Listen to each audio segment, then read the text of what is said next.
भगवान की सेवा पूजा करने जाए, पहले स्वयं तिलक करें तो भगवान की पूजा करें।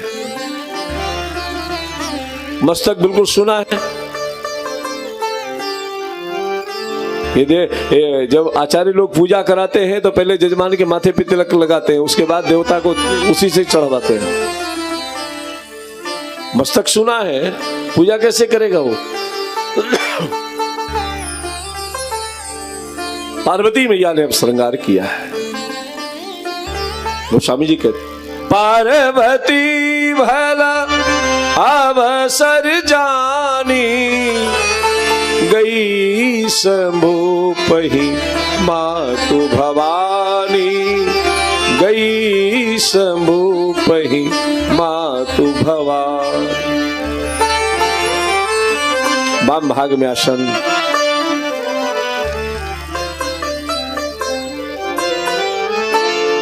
पहले की अपेक्षा ज्यादा प्रेम समझ करके पति ही हेत अधिक अनुमानी, तब बिहसी उमा बोली मृदुवानी।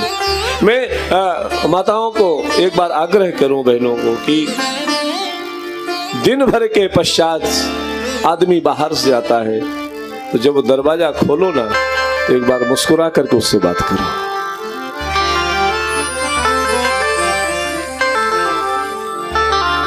वो पति तो है ही, लेकिन जगतपति का वो अंश है, इसलिए जगतपति मानकर उसकी पूजा करो। वो क्या करता है उसका अपना विधान है। और पतियों को भी एक बार मैं कहूंगा कि आप जब दांपत्य में रहें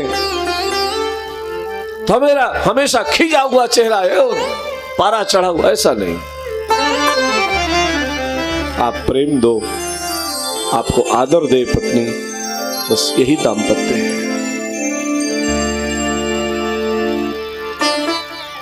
भगवान शिव के सामने बैठी महाराज, जो लोक हितकारी कथा है,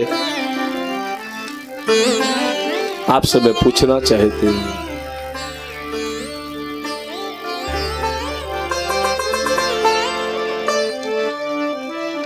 मैं आपसे ये निवेदन करना चाहती हूं कि आप जिन्हें राम का नाम हमेशा जाप करते हैं,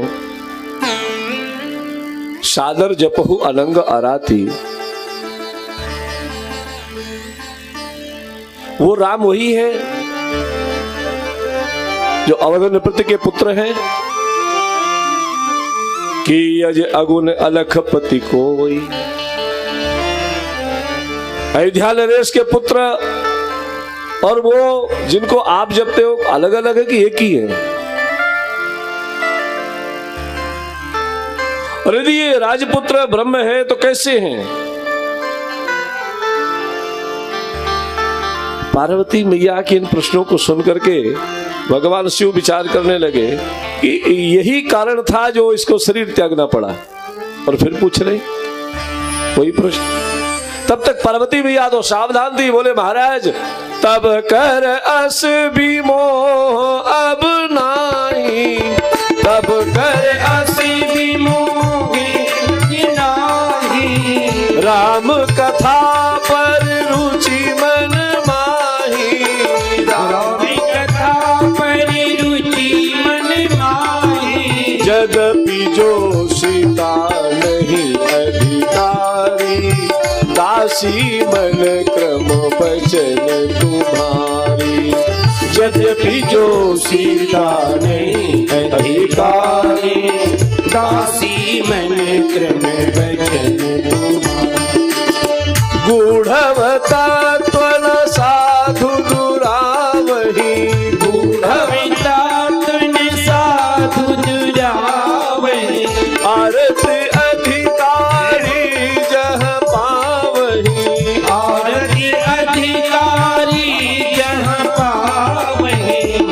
आरती पूछऊं सुरराया, रघुपति कथा कहूं कही ताया, अति आरत पूछऊं सुरराया, रघुपति कथा कहूं ऐसा विमोह अब नहीं है, अब तो मेरी राम कथा पर रुचि है। राम कथा सुनानी ही वही चाहिए। गोस्वामी जी कहते हैं राम कथा के कौन, बोले तेई अधिकारी जिनका सतसंगति प्यारी नहीं अति प्यारी। जो सत्संगी पुरुष होता है ना, वो ये जिन साधनों को है ना, संसारिक जो हम लोगों ने लक्ष्य मान लिया, इसको साधन मान के रहता है, लेकिन उसका लक्ष्य तो सत्संग है। घर परिवार मकान व्यवसाय जो भी है, ये सारे साधन है, लेकिन सत्संगी का लक्ष्य तो उसका अपना इष्ट है। निवेदन किया महाराज, मैं राम को सुनना चाहती हूं, राम को जानना चाहती हूं। शरीर पूर्ण होने के पश्चात में दूसरे शरीर में आई। आप राम जी के अवतार के कारण कहो, और कारण ये बतलाओ वो निर्गुण ब्रह्म सगुण कैसे हो गया। प्रथम सो कारण कहु विचारी, निर्गुण ब्रह्म सगुण बपुधारी। जो निर्गुण निराकार है वो सगुण कैसे हो गया। ये हवा, ये मूर्ति कैसे हो गई, ये समझ से परे लगता है। आप हमको बताओ। भगवान निर्गुण निराकार से सगुण साकार कैसे हो जाते हैं। जिसका कोई रंग नहीं है, जिसका कोई गुण नहीं है, वो सगुण कैसे हो।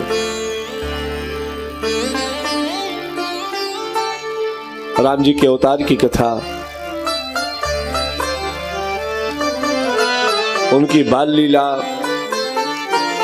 विवाह लीला, वनवास लीला, संहार लीला, राज्य लीला, इन सभी कथाओं का आप दर्शन कराओ। इस कथा के प्रति मेरी रुचि है। देखो, अगर जिज्ञासा अंदर नहीं है तो से सब चर्चा नहीं करना चाहिए। जो जिस चीज का जिज्ञासु है उसी को पिलाओ।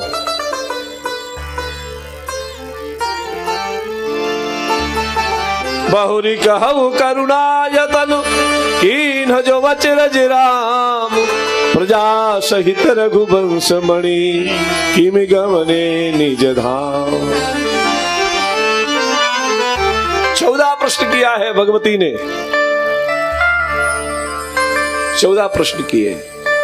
आप ये बतलाओ। 16 संशय किए थे सती मैया ने, और 16 संशयों में 2 संशय तो उनके समाप्त हो गए थे कथा सुन करके। जब 87,000 वर्ष की समाधि टूटी तो 2 संशय तो समाप्त हुए, लेकिन 14 प्रश्न रह गए, जिसमें 8 प्रश्न, 8 प्रश्नों का समाधान लंका कांड तक किया गया है, और 6 प्रश्नों का समाधान उत्तर रामचरितमानस में किया गया। भगवान शिव ने पार्वती मैया की बात को सुन करके कथा की महिमा का दर्शन कराया, और जैसे ही भगवान का ध्यान किया तो गोस्वामी जी कहते हैं, हर ही रामचरित सब आए, प्रेम पुल के लोचन जल छाए। हर ही रामचरित सब आए, प्रेम पुल के लोचन जल छाए। श्री रघुनाथ रूप मुरे आवा, श्री रघुनाथ रूप मुरे आवा, परमानंद अमित सुख पावा, परमानंद अमित सुख पावा। हर ही रामचरित सब आए, नयन जल छाए। जैसे ही ध्यान किया, भगवान का वंदन किया, मंगलाचरण किया, मंगलाचरण करने के साथ ही भगवान के संपूर्ण चरित्र भगवान शिव के हृदय में आए और नेत्र जब खोला, मन को बाहर किया और कथा कहना आरंभ किया। एक कथा की एक जो परंपरा है उसका दर्शन गोस्वामी जी करा रहे हैं और भगवान शिव कहते हैं कि देवी, भगवान के अवतार का प्रमुख कारण है धर्म की स्थापना।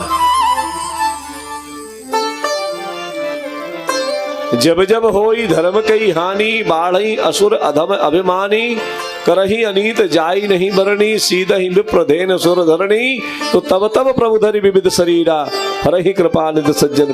भगवान के अवतार का मुख्य उद्देश्य, प्रमुख उद्देश्य धर्म की स्थापना है। जब जब इस धरा पर धर्म का ह्रास होता है, तब तब परमात्मा अवतार ग्रहण करते हैं, साधुओं का रक्षण करते हैं, असुरों का विनाश करते हैं। ये उसके अवतार का प्रमुख कारण है। और वैसे तो हरि अवतार है तो जयी होई, भगवान का अवतार इसलिए ही होता है ऐसा कोई कह नहीं सकता, क्योंकि उसका जो भी कार्य है वो किसी की इच्छा से नहीं होता, अपनी निज इच्छा से होता।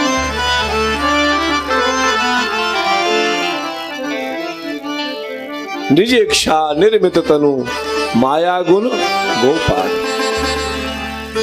सर्वतंत्र स्वतंत्र है वो, उसका आदेश सबके सिर पर चलता है। लेकिन अब भक्तों की महिमा का वखान करते हुए भगवान कह देते हैं कि हम भक्त पराधीन और अवस्तु तंत्र तब द्विजा, मैं भक्त के पराधीन हूं। ये बात तो ठीक है, भगवान का अपना आनंद है, लेकिन भक्त अगर ये मान जाए कि भगवान हमारे पराधीन है,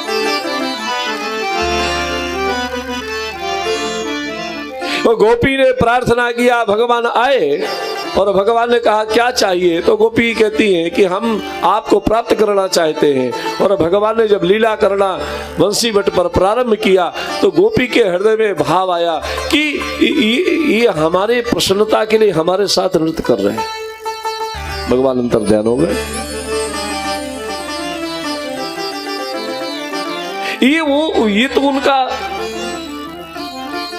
अपने भक्तों की महिमा को बढ़ाने के लिए ऐसा बोलते हैं, लेकिन वो निज इच्छा निर्मित तनु।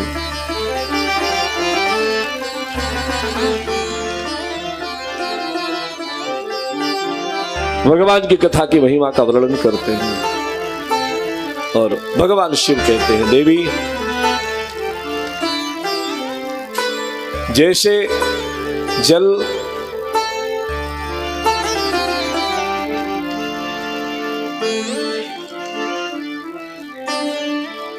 एकदम से हिमालय में पहुंच करके, हिमालय के वातावरण में पहुंच करके जम जाए, ऐसे ही आप जल को आकार में यदि करना चाहते हो, वैसे तो पानी का कोई आकार नहीं है। अब पानी को कोई कटोरा कह दे, कोई लोटा कह दे, कोई गिलास कह दे, नहीं कह सकता। लेकिन जिस पानी का कोई आकार नहीं है, उस पानी को कटोरे में लेकर के अपना फ्रिज खोल करके और अंदर रख दो, फ्रीजर के अंदर रख दो, और जैसे ही फ्रिज का तापमान 0 डिग्री सेल्सियस के नीचे पहुंचेगा, वो पानी जमना शुरू हो जाएगा। और जिस पानी का कोई आकार नहीं था, वो पानी कटोरा बन जाएगा, वो पानी लोटा बन जाएगा, वो पानी गिलास बन जाएगा, वही पानी आकार ले लेता है। ऐसे ही जब अहंकार 0 डिग्री सेल्सियस पर पहुंच जाता है जीव का, तब निर्गुण निराकार परमात्मा सगुण साकार होकर के आ जाता है समाज। निर्गुण ब्रह्म सगुण वपुधारी।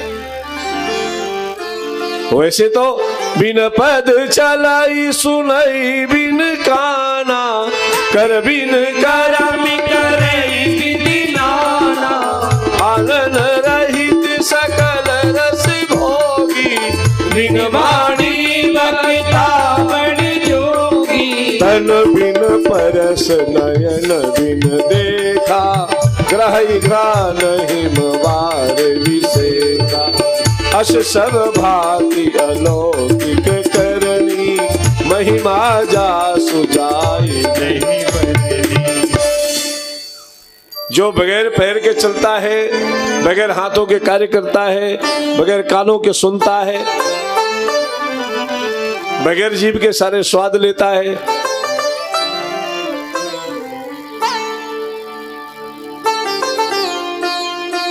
बगैर वाणी के बोलता है।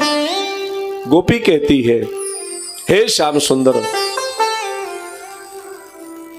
आप बुध मनोज्ञा हो, आप बुध मनोज्ञा हो। आप जब बोलते हो तो सरस्वती से नहीं बोलते हो, आप जब बोलते हो तो सरस्वती से नहीं, आप जब बोलते हो तो सरस्वती उसकी श्रोता होती है। बुध मनोज्ञा पुष्प करे क्षणम, विधि करी रिमा, वीर मुह्यतीर अधर शीधुना प्याय यस्वना।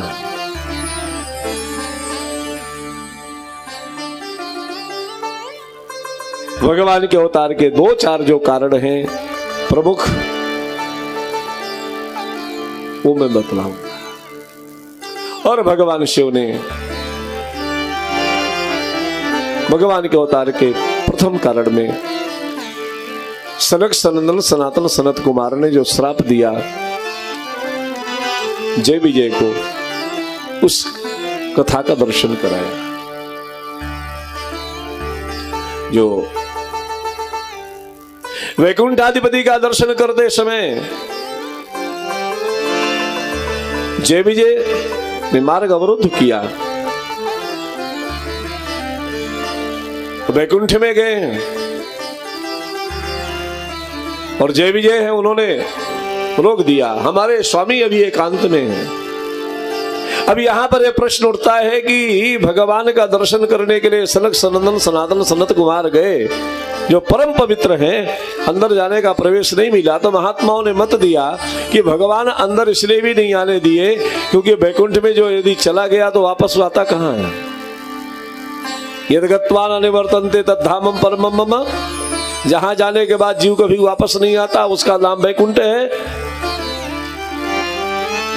और भगवान सोच रहे हैं कि अगर ये अंदर आ गए तो फिर वापस कैसे जाएंगे।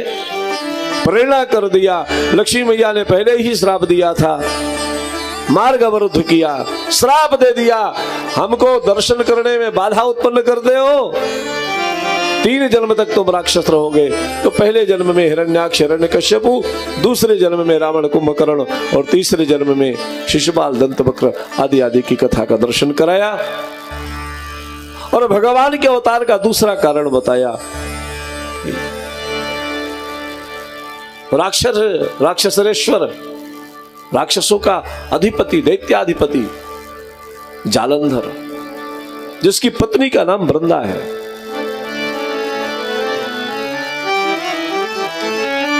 शिव का भक्त है।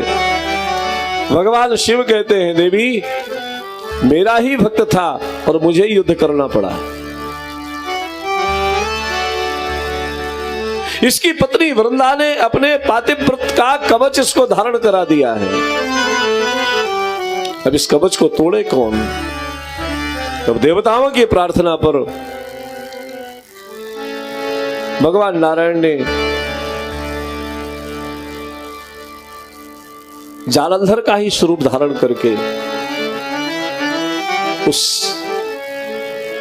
पातिव्रत धर्म के कवच को तोड़ दिया। गोस्वामी जी कहते हैं, छल करिटार उता सुव्रत प्रभु सुर कारज कीन, जब ते ही जाने मरम तब श्राप कोप कर दी। अच्छा, किसी संसारी से कोई अपराध हो जाए, गलती हो जाए, यहां तक तो समझ में आता है, लेकिन किसी साधु से कोई गलती हो, चलो हम भी पढ़ते हैं।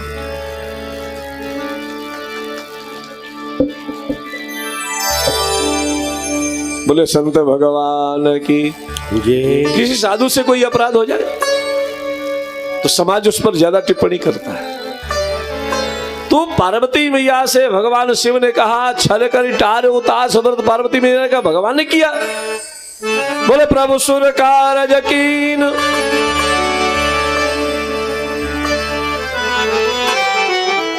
महात्मा कहते हैं धर्म के पर्दे की आड़ में यदि अधर्म हो रहा है तो ऐसे धर्म के पर्दे को फाड़ करके अधर्म को समाप्त करके धर्म की स्थापना करना ही परमात्मा का कार्य है। इसलिए भगवान ने पातिव्रत धर्म को नष्ट किया है। छल कर टार उता सुव्रत प्रभु सूर्य का ये तो धर्मात्म तो जया।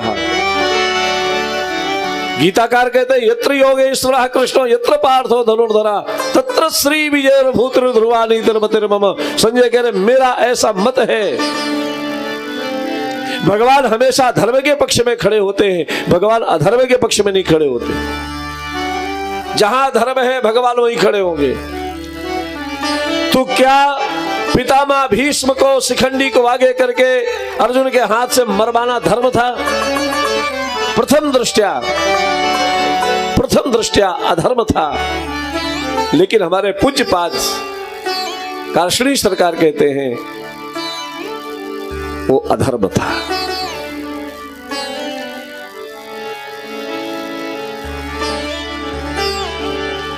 पितामह भीष्म शिखंडी को आगे करके पितामह भीष्म को समरांगण से हटाना, और भगवान कितने सावधान थे। पितामह भीष्म को हटाने के लिए पितामह भीष्म की ही आज्ञा ले रहे हैं।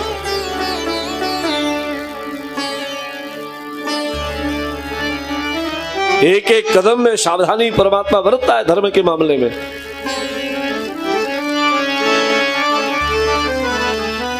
नौ दिन युद्ध के हो चुके थे। पितामह भीष्म ये चाह रहे थे कि धीरे धीरे सारी सेना समाप्त हो जाए और युद्ध में अर्जुन भी बच जाए और कर्ण भी बच जाए। मनसा इनकी ये थी, क्योंकि कर्ण ने कुंती जी को कहा था कि तुम्हारे 5 पुत्र हैं तो 5 सलामत रहेंगे, इतनी जिम्मेदारी मैं लेता हूं। मैं मरूंगा तो अर्जुन रहेगा, अर्जुन जाएगा तो मैं रहूंगा, तेरी 5 के 5 सलामत रहेंगे। भगवान श्याम सुंदर ने 5 भाइयों को पहुंचाया, जाओ पितामह भीष्म ही बताएंगे कि रास्ते से कैसे हटेंगे। वो विजय के लक्ष्य में पहली बाधा पितामह भीष्म है। यदि महाभारत को जीतना चाहते हो तो पितामह भीष्म को हटाओ। भीष्म हटेंगे तभी युद्ध समाप्त होगा, तभी युद्ध जीता जा सकता है। 5 भाई पितामह भीष्म के पास में गए, पितामह भीष्म को जाकर के प्रणाम किए। पितामह भीष्म ने कहा युधिष्ठिर आज यहां कैसे आ गए तुम? पितामह आपका आशीर्वाद वापस करने के लिए आए।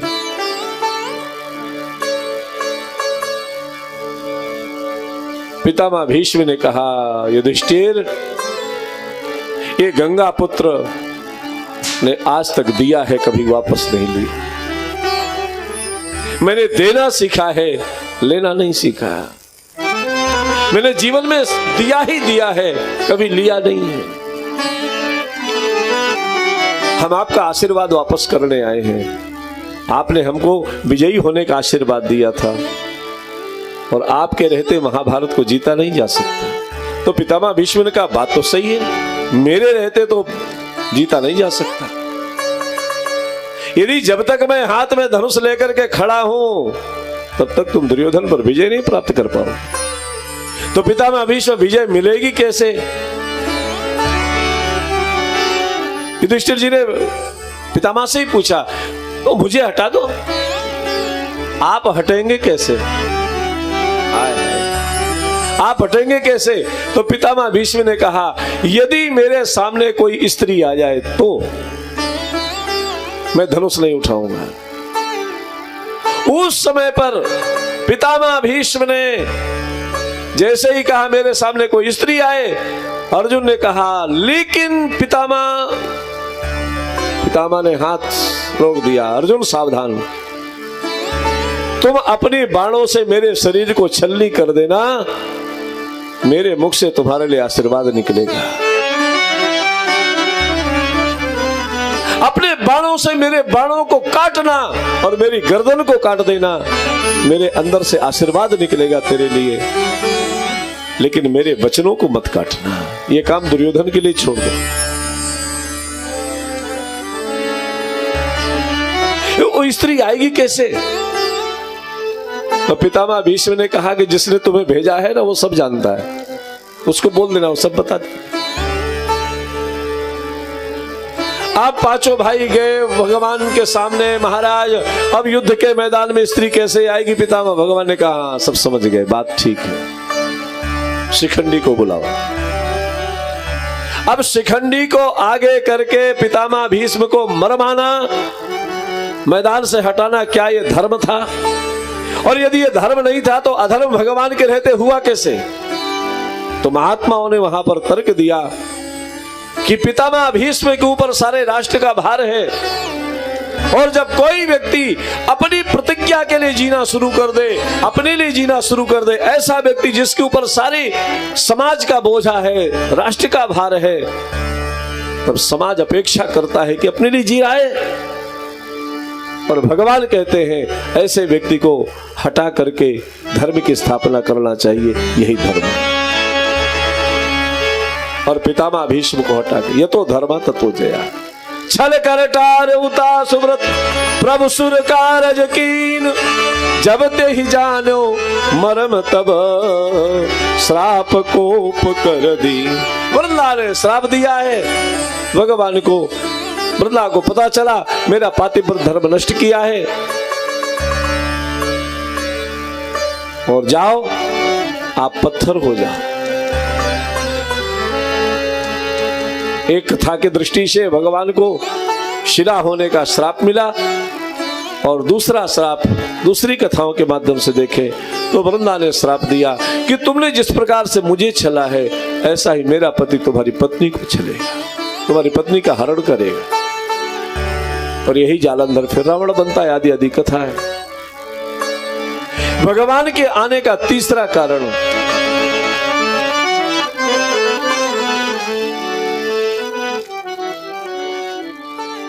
नारद जी का श्राप, जिसमें नारद मोह की कथा का दर्शन कराया। नारद जी ने श्राप दिया। ओ अच्छा, नारद जी के प्रति बड़ी श्रद्धा है पार्वती मैया के, गुरु जी है तो श्रद्धा तो होगी करेगी।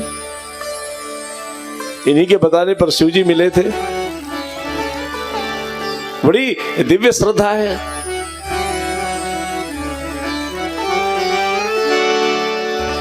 जैसे ही भगवान शिव ने कहा, गोस्वामी जी कहते हैं, नारद श्राप दीन एक बारा, कल्प एक ते ही लगी अवतारा।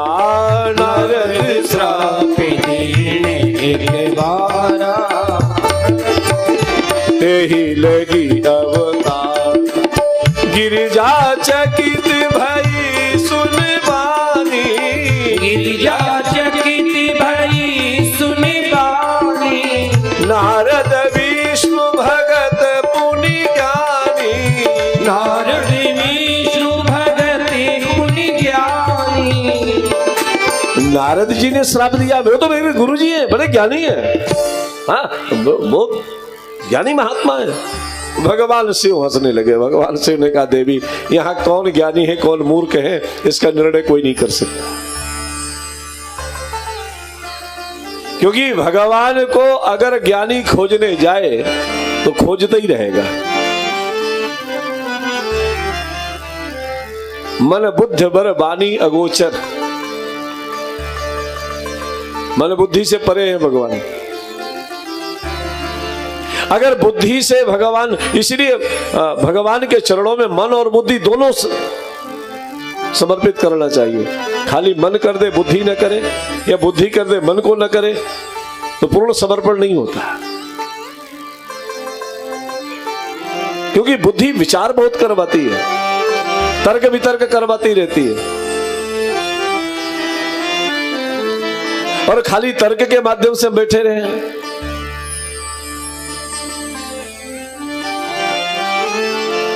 खाली तर्क को पकड़ कर बैठे रहे हैं।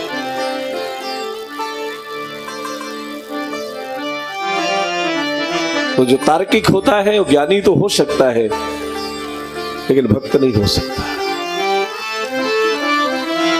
भक्त को तर्क करने का अवसर ही नहीं है, उसको समय ही नहीं उस काम के लिए। भगवान कैसे आए होंगे, फिर वहां कैसे गए होंगे, है? नारद विष्णु भगत पुनि ज्ञानी, नारद विष्णु। नारद जी ने ऐसा किया, नारद जी ने श्राप दिया। तो भगवान ने कहा कि यहां किससे क्या करवाएं, ये तो सब राम जी जानते हैं। जिन पराशर जी ने अपने तपस्या के प्रभाव से सूर्य को ढक दिए, पराशर जी महाराज ने तपस्या के प्रभाव से सूर्य को ढकने के लिए कोहरा पैदा कर दिया, काम को नहीं ढक पाए। वो किससे क्या करवाए उसका अपना खेल है।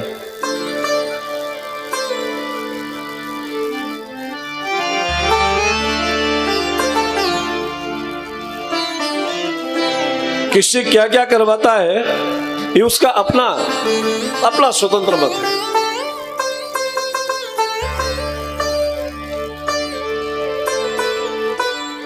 किसको ऊपर बिठा ले, किसको नीचे बिठा ले।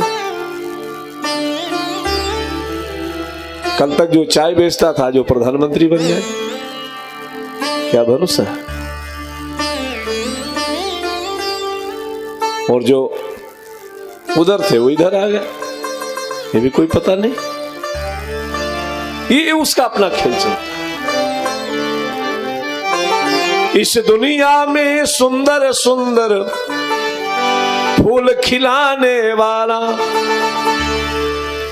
तरह तरह की कठपुतली को नाच नचाने वाला, बोलो कौन है, बोलो बोलो कौन है, बोलो कौन है, बोलो बोलो कौन है, बोलो कौन है, बोलो बोलो कौन है। इस दुनिया में सुंदर सुंदर फूल खिलाने वाला, तरह तरह की कठपुतली को नाच नचाने वाला, बोलो कौन है, बोलो बोलो कौन।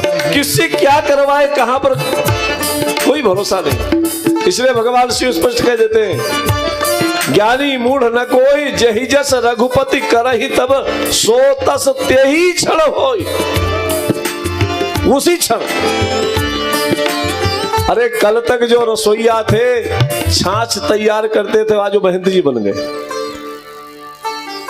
कोई भरोसा ही नहीं।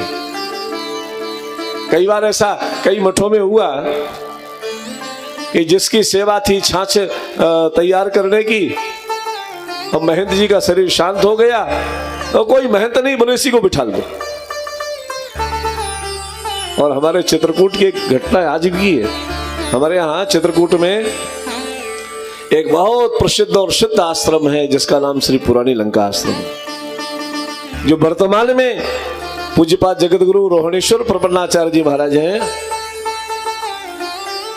उनकी सेवा खाली यही थी, लेकिन श्री जानकी मैया की कृपा रही और युवराज बना करके उनको गादी आसीन किया गया।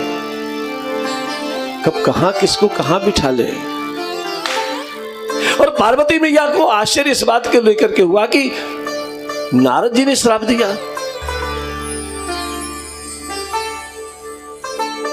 अच्छा, कोई गृहस्थ साधु बन जाए तब समाज कुछ नहीं बोलता, लेकिन कोई साधु जब गृहस्थ बनता है तब पंचम स्कंद में श्रीमद् भागवत जी में पूछते हैं परीक्षित जी महाराज, महाराज महाराज रुको रुको रुको, प्रियव्रतो आत्माराम, प्रियव्रतो भगवतो आत्माराम कथम मुने। अरे प्रियव्रत तो आत्माराम थे, भगवत भक्त थे, विरक्त थे, वो गृहस्थ कैसे हो गए? कोई साधु जब गृहस्थ की तरफ आकर्षित होता है तब समाज उसमें टिप्पणी करता है, टीका करता है। कितने गृहस्थ साधु बन गए कभी किसी ने पूछा? लेकिन ऊपर से जब नीचे तो लोग पूछते हैं। गिरजा चकित भई सुन बानी, नारद विष्णु भगत पुनि ज्ञानी। तब दर्शन कराया कि एक बार भगवान की माया ने नारद जी को भी परेशान किया, तो नारद मोह की कथा का दर्शन कराया कि संक्षिप्त में दर्शन करना है क्योंकि राम जन्मोत्सव में प्रवेश लेना है। भगवान की उपासना करने के लिए हेमगिरि गुहा में, हिमालय की दिव्य गुहा में तपस्यार्थ गए। इंद्र देख करके भयभीत हुआ, इंद्र ने कामदेव को भेजा, कामदेव तोड़ नहीं पाया नारद जी की, नारद जी की प्रशंसा की। देखो, नारद मोह की कथा में सबसे बड़ी बात ये आती है कि आपको जब कोई बात से कोई विचलित न कर पाए किसी कारण से, पैसा के द्वारा, प्रलोभन के द्वारा, उस समय एक प्रलोभन होता है, उसका नाम है प्रशंसा। महाराज बड़े बड़े योगी प्रशंसा से नीचे आ गए। अब प्रशंसा करें, घरों में अगर पतिदेव पत्नी की प्रशंसा करते रहे ना तो झगड़ा कभी हो ही नहीं। प्रशंसा के शब्द जब कम पड़ जाते हैं, आप हमारे लिए कभी कुछ बोलते नहीं। प्रशंसा, और ये तीन चीजों से हमेशा सावधान रहे, ऐसा हमारे पूज्य मुरारी बापू कहते हैं। प्रणाम, प्रशंसा के शब्द और ये फूलों का हार, ये बड़ा खतरनाक होता है। प्रशंसा के शब्द और पुष्पों का हार और प्रणाम, जो काम प्रहार से नहीं हो पाता वो प्रणाम से हो जाता है। डंडा से जो काम नहीं होता हाथ जोड़ने से हो जाता है। परम श्रद्धेय राष्ट्रपिता महात्मा गांधी जी ने हाथ जोड़ करके अंग्रेजों को निकाल दिया। नरम सेना गरम सेना तो रही, लेकिन प्रणाम बहुत बड़े बड़ों को। अरे जिस परमात्मा को लोग जीत नहीं सके, भक्तों ने प्रणाम करके उसको जीत लिया। स्तुति जैसे करना शुरू किया, भगवान उनके बस में हो गए। कामदेव पराजित हुआ। काम की कथा का वर्णन भगवान शिव से किया, ब्रह्मा जी से किया, भगवान से किया। भगवान ने परीक्षा नारद जी की ले ली, और नारद जी की परीक्षा लिया तो अपनी माया विश्वमोहिनी की पहुंचा दिया। और भगवान की माया बड़ी बड़ी विचित्र है, बड़ी अद्भुत है, बड़ों बड़ों को नहीं छोड़ती महाराज। इसलिए भगवान की माया का नाम है विश्वमोहिनी। वो तो है ही है, लेकिन ये विश्वमोहिनी है, सबको मोह लेती है। हरि माया जादूगरनी, हे हरि माया जादूगरनी, सब जग को रही नचाय। हरि माया जादूगरनी, वो सब जग को रही नचाए। हरि माया जादूगरनी, हरि माया जादूगरनी, हरि माया जादूगरनी, हरि माया जादूगरनी, हरि माया जादूगरनी, सब जग को रही नचाय। हरि माया वो सब जग को रही नचाए, हरि माया जादूगरनी। कोई आको पार न पावे, यह सब जग नाच नचावे। कोई आको पार न पावे, या सब जग नाच नचावे। दुख में सुख को दर्शाए, हरि माया जादूगरनी। दुख में सुख को दर्शाए, हरि माया जादूगरनी। हरि माया जादूगरनी, हरि माया जादूगरनी। हरि माया जादूगरनी, हरि माया जादूगरनी। ये सब जग को रही नचाए, हरि माया जादूगरनी। ओ सब जग को रही नचाए, हरि माया जादूगरनी।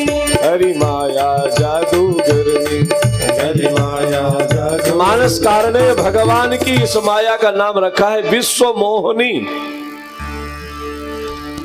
एक को नहीं, संपूर्ण विश्व को मोहित करके बैठी है, उसका नाम भगवान की माया है,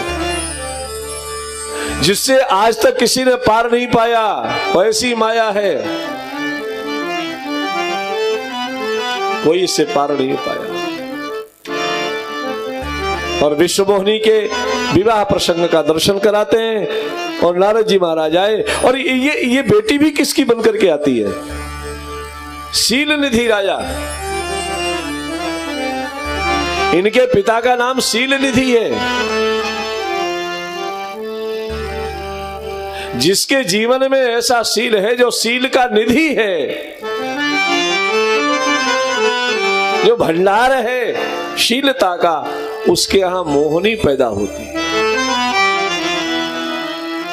और फिर नारद जी को मोहित होना पड़ता है और भगवत कृपा रही। और फिर तो नारद जी उसको प्राप्त करने के लिए भगवान से प्रार्थना करते हैं और भगवान से कहते हैं, मुझे इतना सुंदर बनाओ, इतना सुंदर बनाओ कि ये माया मुझ पर मोहित हो जाए। तो बनने गए थे सुंदर, भगवान ने बना दिया बंदर। और जब पता चला और विश्वमोहिनी भगवान के साथ चली गई, राजकुमार का वेश धारण करके आए, विश्वमोहिनी ने माला भगवान के गले में डाल दी। तब नारद जी महाराज ने क्रोधित होकर के कहा कि मेरे साथ आपने छल किया है, मैं आपको श्राप दूंगा। अब श्राप ऐसा दिया कि आपने मनुष्य देह धारण करके मुझे छला है, मेरा श्राप है, आपको मनुष्य बनना पड़ेगा। आपको पता चलना चाहिए मनुष्य बनने में कितने परेशानी होती है। बने हो गए आप देवता, लेकिन मनुष्य बनना हो तो समझ में आएगा कि कितना ड्योढ़ी पार करके आना पड़ता है।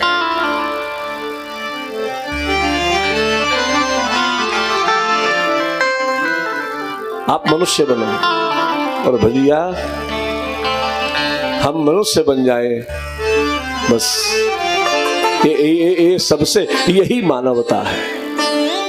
मनुष्यता अंदर आ जाए, यही सत्संग का फल है। भगवान बनने की जरूरत नहीं है, खाली इंसान बन जाओ ईमानदारी के साथ में, इंसानियत आ जाए।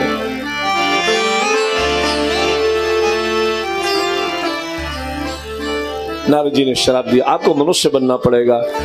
पत्नी के जिस तरह मैं भटक रहा हूं, वैसे आपको ही भटकना पड़ेगा। आप लोग जो बंदर बनाया तो बंदर ही आपके उस समय सहायता करें, गाढ़े समय पर, आदि आदि। और भगवान ने जब अपनी माया को हटाया तो नारद जी ने कहा कि ये सब क्या देख रहा था मैं? तो भगवान ने कहा कि ये तो सब मेरी माया थी जो दिख रहा था। माया कहते ही उसी को है, दिखाई दे और है नहीं, वही माया है। दिखे और है नहीं, ये संसार दिख रहा है लेकिन है नहीं, यही भगवान की माया है। नहीं होते हुए भी सब कुछ दिख रहा है। ये संसार है नहीं लेकिन फिर भी दिख रहा है। जासु सत्यता ते जड़ माया, भास सत्य इव मोह सहाया। ये संसार है नहीं लेकिन फिर भी ऐसा लग रहा है। और हम फिर जमीन लिखाते हैं, फिर प्लाट भी बनाते हैं और फिर ये भी करते हैं, फिर सोचते हैं कि चंद्रमा में जाकर के, चंद्रलोक में जाकर के कोठी बनाएंगे, वहां भी सोचते हैं। अरे भैया, मिट्टी के घड़े में जो हाथी घोड़े बने रहते हैं वो भी सब मिट्टी के ही होते हैं, और घड़ा जब टूटता है तो हाथी घोड़े भी टूट जाते हैं। इसलिए यहां सत्य अगर कुछ है वो सिर्फ श्री राम का नाम है। योगी नाम न निर्णीतम कि हरेर नाम अयव केवलम। योगी ने निर्णय किया है कि दुनिया में अगर कुछ सार तत्व है, वो योगी कौन है? वो है भगवान शिव शंकर। भगवान शिव ने निर्णय किया है। वो स्वामी जी महाराज कहते हैं, उमा कहूं मैं अनुभव अपना, उमा कहूं मैं अनुभव अपना, सत हरि भजन जगत सब सपना, सत्य हरि भजन जगत सब सपना। उमा कहूं मैं अनुभव अपना, सत हरि भजन जगत सब सपना। ये इसीलिए इसको स्वप्नवत कहा जाता है। और ये असत्य संसार को हमने अपना मान करके बैठ गए, और जब नहीं मिला तो रोने लगे। और कितनी मजे की बात है, अंतिम श्वास तक तैयारी रहती है कि मकान ऐसा बनाएंगे। अंतिम श्वास तक ऐसा करेंगे, फिर ऐसा करेंगे, फिर ये होगा, फिर गाड़ी अच्छी वाली ले लेंगे, फिर फला जगह कोठी बना लेंगे, वहां मकान कर। इसी उधेड़ बुन में हम लगे रहे।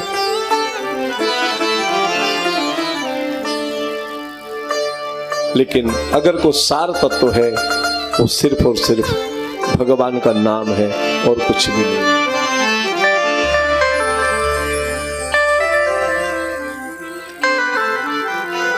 नारद जी के मोह की कथा का दर्शन कराया।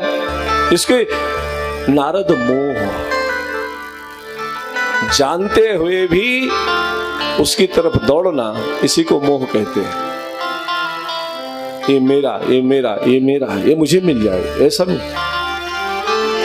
और मोह तो अंधा होता है। गीताकार ने धृतराष्ट्र को अंधा कहा, और उसकी पत्नी ममता, पतिव्रता पत्नी का नाम ममता मोह की, और वो गांधारी ने आंख में पट्टी बांध ली। ममता प्रत्येक दृष्टि में पट्टी बांध देती है, जानते हुए भी उसका साथ देती है। हमारी ममता ने हमारी आंखों में पट्टियां बांध दिया है। अब हम जानते हुए समझते हुए भी किसी भी गलत निर्णय को सही मानते हैं और उसका हम साथ देते हैं। इसी का नाम ममता है। भगवान के आने का एक चौथा कारण वो स्वामी जी महाराज कहते हैं कि अभी तक जो भी कथाएं, वैसे 5 घटनाओं का दर्शन कराया है भगवान के अवतार होने का, लेकिन अन्य जो 4 हैं उनमें श्राप है, और जिसमें राम जी आए हैं उसमें आशीर्वाद है। वो स्वामी जी कहते हैं, स्वयं भुव मनु अरु सत रूपा, स्वयं भुव मनु अरु सत रूपा, तीन ते भई नर सृष्टि अनूपा, तीन ते भई नर सृष्टि अनूपा, दंपति धर्म अजहु गाव श्रुति जिन कैली का, दंपति धर्म आचरणनी का, अजहु गाव श्रुति जिन कैली का। महाराज मनु आकुति, प्रसूति, देवहूति 3 बेटियां हैं। प्रियव्रत और उत्तानपाद नाम के 2 पुत्र हैं। चतुर्थ अवस्थाई। तब मन कहता है कि विषयों से वैराग्य नहीं हो रहा। मन को भगवान के चरणों में समर्पित किया, लेकिन बुद्धि अभी राज्य में लगी थी, तो बुद्धि को भी जब समर्पित कर दिया है संतों के आशीर्वाद से। मन बुद्धि दोनों जब परमात्मा के चरणों में समर्पित हो गए तब भगवान प्रकट होते हैं। प्रियव्रत जी महाराज को बुला करके सिंहासन पर बिठाला और महाराज मनु शत्रुपा जी से कहते हैं कि आप चलोगे? तो शत्रुपा अपने पतिदेव का साथ देती है, साथ में चलती है। ये मन और बुद्धि दोनों चल रहे हैं।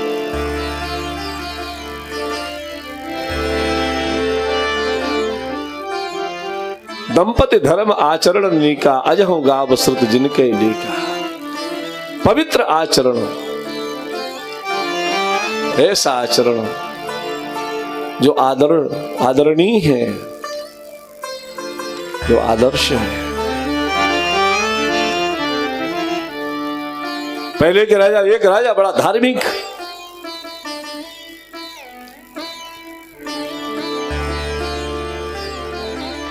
एक भूखा व्यक्ति रास्ते में खड़ा है, राजा की सवारी निकल रही और उसी समय उस भूखे व्यक्ति ने पत्थर उठा करके पेड़ पर मारा कि फल मिल जाए, लेकिन वो फल पर पत्थर तो लगा नहीं, वो पत्थर राजा के माथे में जाकर के लगा, खून बहने लगा। सेवकों ने दौड़ करके पकड़ लिया, राजा को मारा है, इसको जेल मिलना चाहिए। राजा के सामने ले जाकर खड़ा किया, महाराज इसको कारागार में डाल रहे हैं, आप घबराओ मत, हम आपका उपचार करा रहे हैं। राजा ने कहा नहीं नहीं, इसको कारागार में बिल्कुल मत डालना, इससे पूछो इसने पत्थर क्यों मारा। बोले महाराज सच्ची बात है कि मैं 4 दिन का भूखा था, मजदूर हूं और मजदूरी करके ये आटा लेके घर जा रहा था, मेरे बच्चे 4 दिन से भूखे थे और मैं घर जाता, रास्ते में मुझे भूख लगी तो मैंने पत्थर पेड़ पर मारा, लेकिन मेरा दुर्भाग्य तो देखो पत्थर पेड़ पे न लग करके आपके मत्थे पर लग गया। राजा बड़ा धार्मिक था, उसके आंख में आंसू आए कि एक सामान्य व्यक्ति है, ये एक गरीब है, अगर ये पत्थर पेड़ पर लगता तो पेड़ इसको फल दे देता, और धोखे से इसका पत्थर मेरे माथे पर लगा, मैं इसको जेल में डाल दूं, ये अधर्म हो जाएगा। उसने अपने मंत्रियों को कहा 1 वर्ष तक का राशन इसके घर में पहुंचा दिया जाए और इसके बच्चों को इसको सीधे राज्य में नौकरी दे दिया जाए, सर्विस दे दिया जाए। तब के राजा लोग इस प्रकार के धार्मिक हो जा करते थे। गोस्वामी जी महाराज कहते दंपति धर्म आचरण नीका, दंपति धर्म आचरण नीका, अजहु गाव श्रुति जिन कैली का, अजहु गाव श्रुति जिन कैली का। ऐसे महाराज मनु शत्रुपा मैया के साथ में विचार करते हैं, सारा जीवन निकल गया, अब तो तपस्या के लिए चलना चाहिए। और शत्रुपा मैया के साथ में महाराज मनु धेनुवती नदी के किनारे नैमिषारण्य पवित्र तीर्थ में आए हैं। पहुंचे जाय धेनु मत तीरा, हरस नहाने निर्मल नीरा, आए मिलन सिद्ध मन जोगी। महात्मा लोग आए हैं।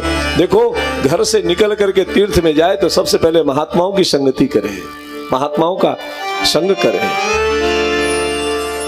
मनु जी महाराज महात्माओं के संपर्क में आए, और जब महात्माओं के संपर्क में आए मनु जी, महात्माओं ने सबसे पहले मंत्र नहीं दिया, पहले तीर्थ दर्शन कराया। घर से मन उब जाए तो पहले तीर्थ यात्रा करो। पहले महात्मा लोग अपने शिष्यों को सीधे महंत नहीं बनाते थे, तीर्थाटन करवाते, जाओ घूम करके आओ। जब तक तुम समाज में घूमोगे नहीं, समाज का दर्शन नहीं करोगे, तुम्हें अनुभव ही नहीं होगा कि समाज क्या है। जाओ घूम करके आओ, तीर्थाटन। और तीर्थ कराने के पश्चात महात्मा लोग जब आए, महात्माओं ने वैराग्य की दीक्षा प्रदान किया।